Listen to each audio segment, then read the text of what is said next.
Saudara, elektabilitas Ganjar Pranowo, Prabowo Subianto, dan Anies Baswedan bersaing ketat dalam survei yang dirilis Indikator Politik Indonesia. Elektabilitas Ganjar yang sempat turun kini bersaing ketat dengan Prabowo Subianto. Sementara elektabilitas Anies fluktuatif.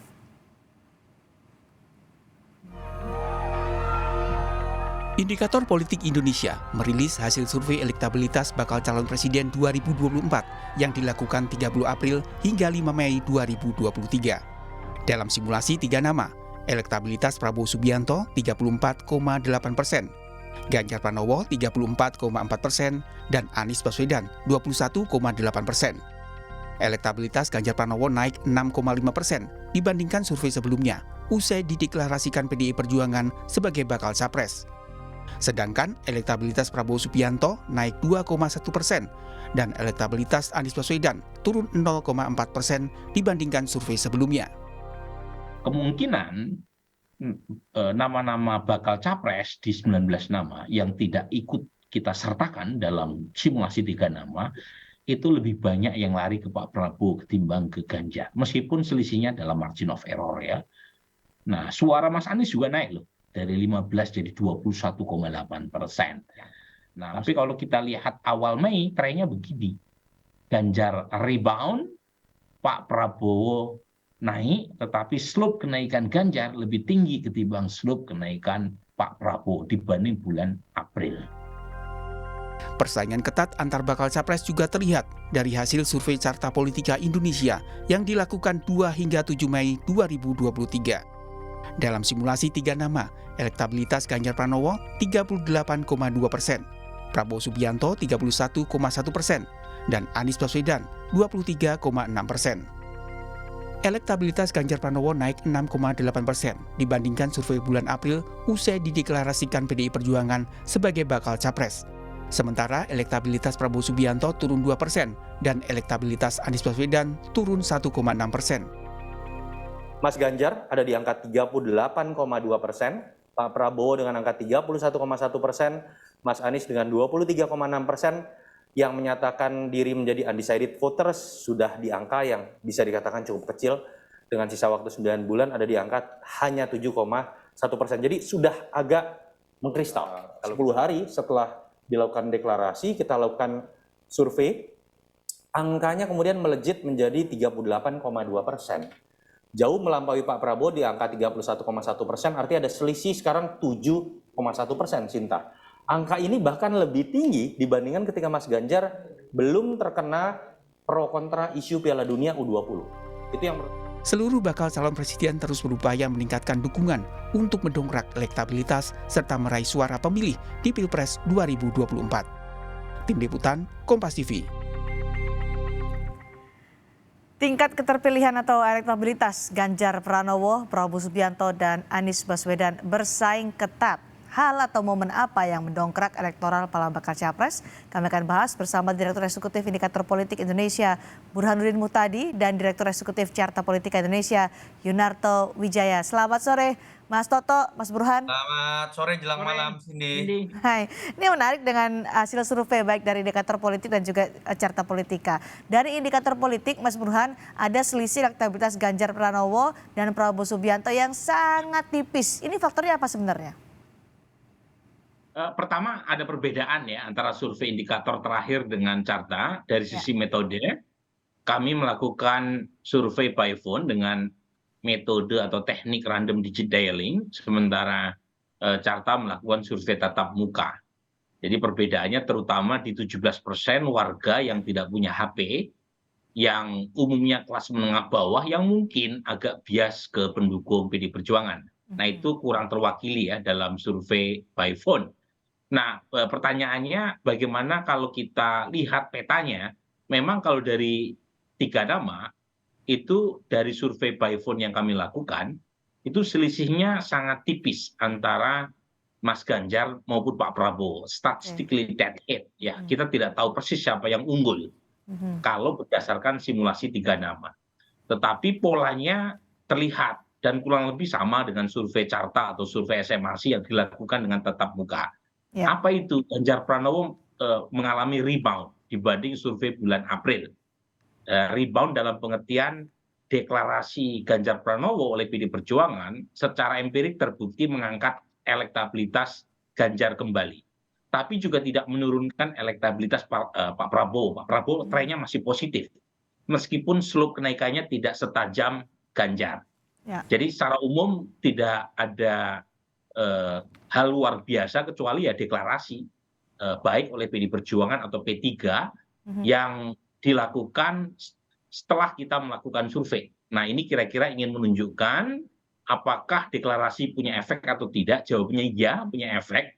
Tetapi pertarungan antara dua nama, Mas Ganjar maupun Pak Prabowo, itu masih neck to neck. Oke, kalau dari Carta Politika, Mas Toto, Prabowo Subianto, Ganjar Pranowo, Anies Baswedan, bagaimana kenaikan elektabilitas, naik turunnya? Ya pertama, ya makasih tadi Mas Burhan sudah menjelaskan ya supaya tidak ada salah kaprah. Seringkali kita nih diadu-adu nih antara beberapa lembaga survei.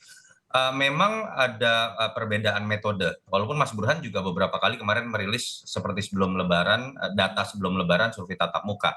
Ada pola yang memang kita lihat dari pengalaman saya ke belakang berbeda hasil ketika kita menggunakan metode tatap muka atau misalnya survei by phone dengan metode RDD atau misalnya double sampel.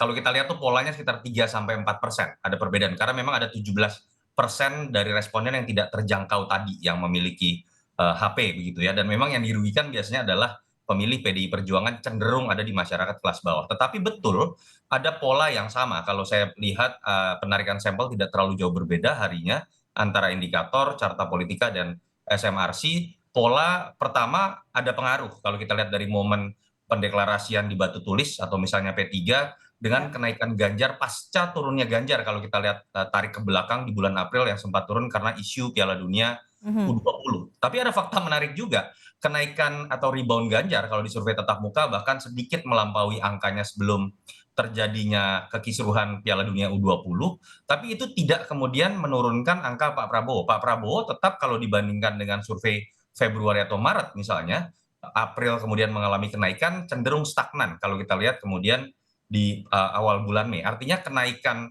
Ganjar tidak serta-merta mengambil suara Pak Prabowo, tapi fakta ketiga yang menurut saya lebih menarik. Jadi kalau tadi Cindy sempat menyebutkan pertarungan ketat misalnya antar tiga nama yang betul kalau kita lihat 2 tahun terakhir surveinya selalu berkisar di 3 nama, tapi kalau kita baca dalam perkembangan beberapa bulan terakhir bisa disimpulkan malah sebetulnya pertarungan ketat itu lebih tepat dialamatkan itu kepada 2 nama, Mas Ganjar dengan Pak Prabowo. Dan memang kalau kita lihat dalam konteks simulasi 2 nama dalam beberapa bulan terakhir itu cenderung betul neck to neck, bahkan seringkali dalam selisih margin of error. Jadi kalau mau diterka-terka, Cindy, tahun lalu orang lebih banyak menerka bahwa putaran kedua itu akan masuk Mas Ganjar dengan Mas Anies karena dianggap mewakili keberlanjutan atau antitesis pada positioning yang sangat jelas. Tapi kecenderungannya by number saat ini secara kuantitatif kalau kondisinya ceteris paribus menurut saya memang lebih mungkin putaran kedua ini akan menempatkan Mas Ganjar dan Pak Prabowo.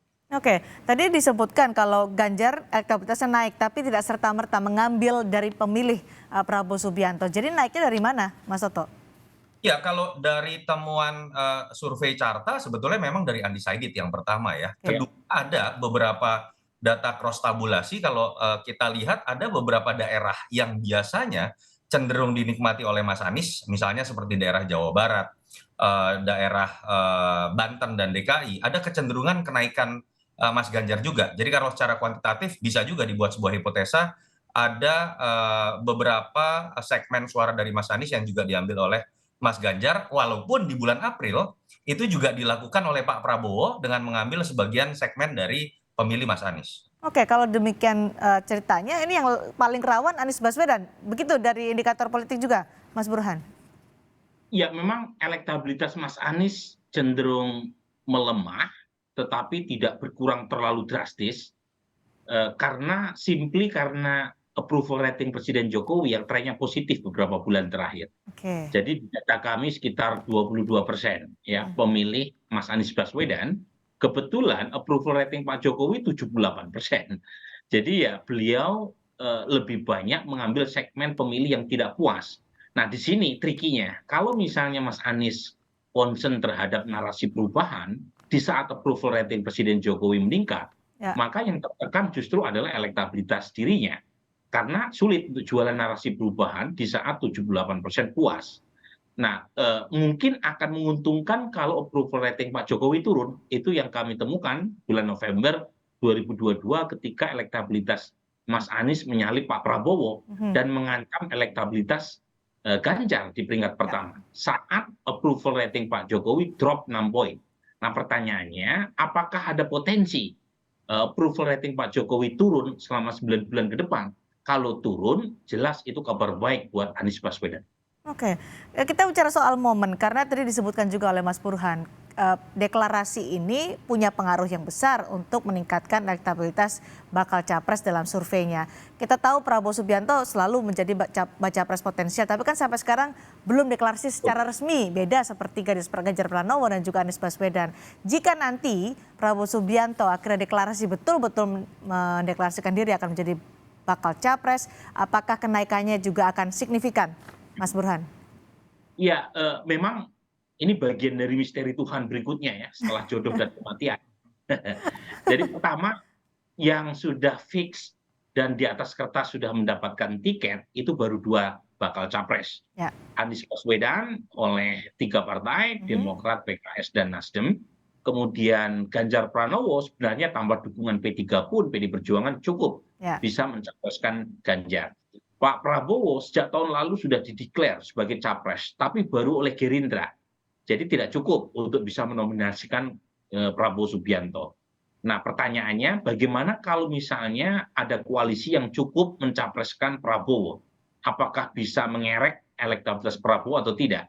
Nah, saya sendiri tidak tahu karena belum ada kasusnya kan belum ada koalisi terutama PKB belum memutuskan Prabowo sebagai capres, baru statement Faisal Reza kan, belum institusi PKB-nya.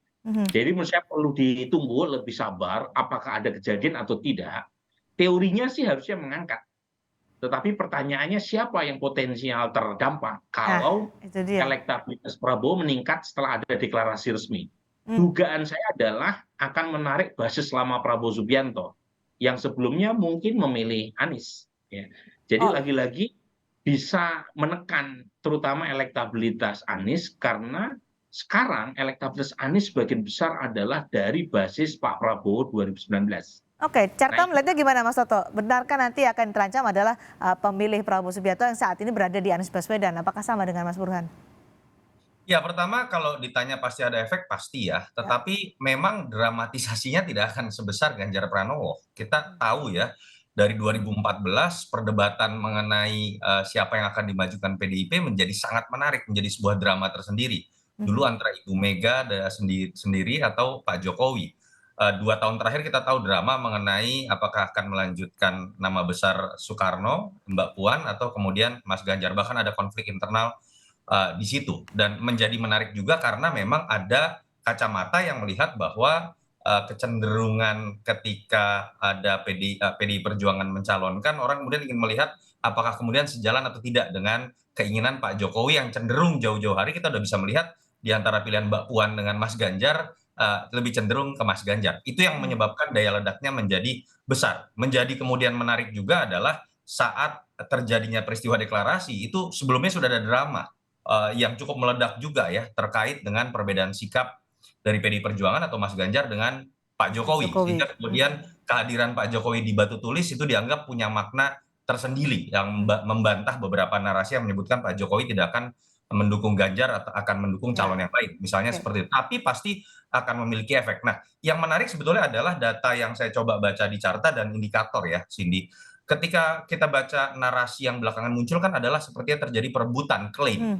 Siapa yang lebih didukung oleh Jokowi. Dan itu menjadi sangat penting seperti tadi kata Mas Burhan, karena tingkat kepuasan publik dari Jokowi sangat tinggi. 78%, di saya 79%, LSI 82%. Artinya peluang menjadi kingmaker memang sangat besar. Terjadi perebutan klaim. Nah, yang menarik gini Cindy, ketika kita baca dalam data cross tabulasi pemilih Jokowi Ma'ruf 2019 dengan pilihan mereka di pemilu 2024 ini, ada data menarik ternyata mayoritas itu masih memilih Ganjar, pemilih Jokowi Ma'ruf. Artinya Pak Prabowo memiliki segmen di satu sisi ya, Mas Ganjar masih lebih unggul untuk mengklaim dukungan pemilih Pak Jokowi, tapi di sisi lain Pak Prabowo itu juga menarik. Dia punya 2 kekuatan di sini. sudah menarik sebagian pemilih Jokowi, tapi berhasil juga mempertahankan sebagian investasi elektoralnya Baik. yang sering itu dipersepsikan sebagai pemilih anti Jokowi. Itu yang menurut saya akan menjadi menarik pertarungan di antara kedua orang ini. Approval rating Jokowi meningkat dan potensi Jokowi menjadi kingmaker semakin besar. Tapi pada pidatonya di Musra kemarin, siapa yang didukung oleh Presiden Jokowi, siapa yang di-endorse ini kan juga masih menjadi misteri ilahi kalau sebut Mas Burhan tadi.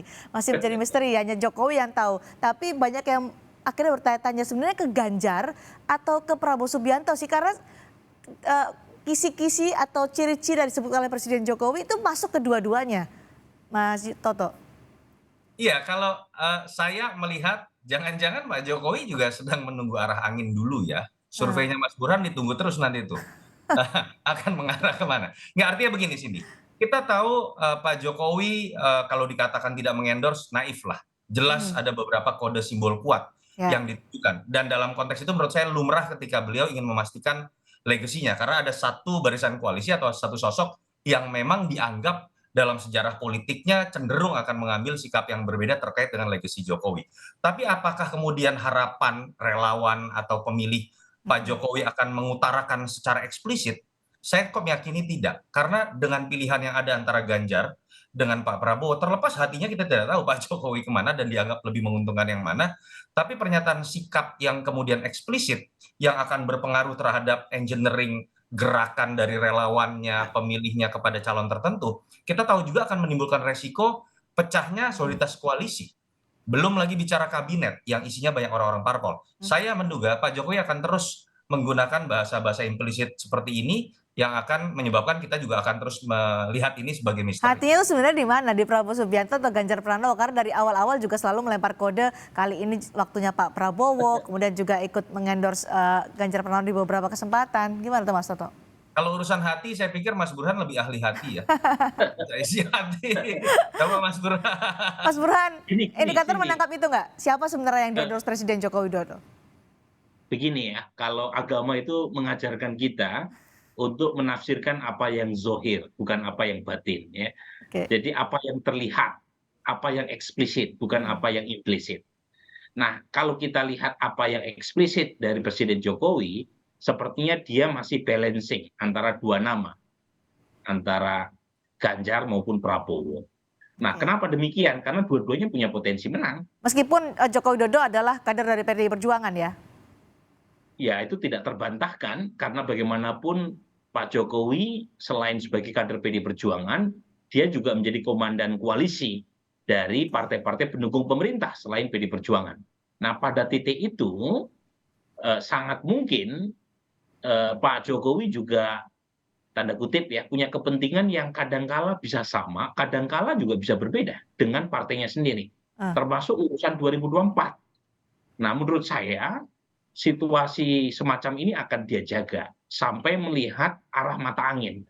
Karena dari survei yang tadi saya rilis, meskipun ini soal angka ini kita harus hati-hati ya, efek Pak Jokowi itu kurang lebih antara 4-5%. Mungkin bagi sebagian pihak terlihat kecil ketika endorsement Pak Jokowi baik ke Ganjar atau ke Pak Prabowo bisa mengubah sekitar 4%. Tapi jangan lupa dalam situasi kompetisi yang sangat sengit, 4% ini menjadi sangat penting untuk membedakan hasil akhir. Nah, tetapi lagi-lagi poinnya adalah banyak pemilih Jokowi yang punya preferensi personal, yang otonom, yang kadang-kala juga tidak bisa diubah oleh sosok Jokowi sendiri. Nah, pada titik itu dia harus melihat preferensi arus publik, siapa yang potensial menang. Kalau misalnya masih dead heat, masih neck to neck, ya dugaan saya sampai akhir beliau akan menjaga satu sikap yang ambigu, yang tidak tepat mana yang dianggap pro sana atau pro sini. Menunggu arah mata angin ini adalah orang atau statistik? Menunggu arah mata angin sama pilihan publik kan bisa berkaitan sini. Jadi poin saya adalah dia menunggu siapa yang dipilih oleh rakyat. Lihat loh ya statement dia terakhir. Cari pemimpin yang tidak dikendalikan elit, tapi apa yang dimaui rakyat. Dugaan saya itu keywordnya. Jadi siapa yang diputuskan, apakah Prabowo, apakah Jokowi, bahkan apakah Anies Baswedan sekalipun, Ya, itu Ya, menunggu apa baik. yang dimaui oleh publik dan Pak Jokowi tidak bisa melawan apa yang diinginkan oleh publik. Terakhir singkat untuk masing-masing Mas Burhan dan juga Mas Toto, episentrumnya kan saat ini adalah bakal capresnya. Apakah nanti momentum dengan mendeklarasikan bakal cawapres juga akan secara signifikan memberikan leverage elektoral bagi masing-masing bakal capres ini, Mas Toto? Iya, dengan kita melihat pertarungan yang ketat ya minimal antar dua nama, memang variabel cawapres menjadi sangat penting. Dan Oke. ini yang menyebabkan kenapa saya mengatakan sulit buat kita menerka nih, atau menjawab pertanyaan teman-teman media akan kemanakah koalisi Prabowo, koalisi Ganjar, dan Baik, koalisi Anies. Karena laksana main kartu orang akan oke. tidak berani membuka kartu aset terlebih dahulu, Ya. karena akan semakin terbaca dengan mudah, dan itu akan mematikan langkah buat capres tersebut. Jadi saling menunggu. Mas Burhan silakan.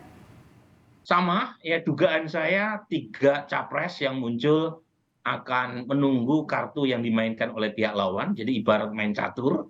Jadi Bung Toto pakai analogi main kartu, saya pakai analogi main catur. Tergantung lawan memainkan bidak yang Siapa mana. yang paling berani nih kira-kira Responnya nih? Yang paling berani duluan. yang paling duluan. Wah itu, ini misteri Tuhan berikutnya. Baik. Setelah capres, Oke. jodoh dan kematian. Baik, masih saling intip ya antar koalisi. Terima kasih Mas Toto, terima kasih Mas Burhan sudah Terima kasih, berbagi Titi. analisa bersama kami di Sabtu Terima kasih, malam Mas. hari ini.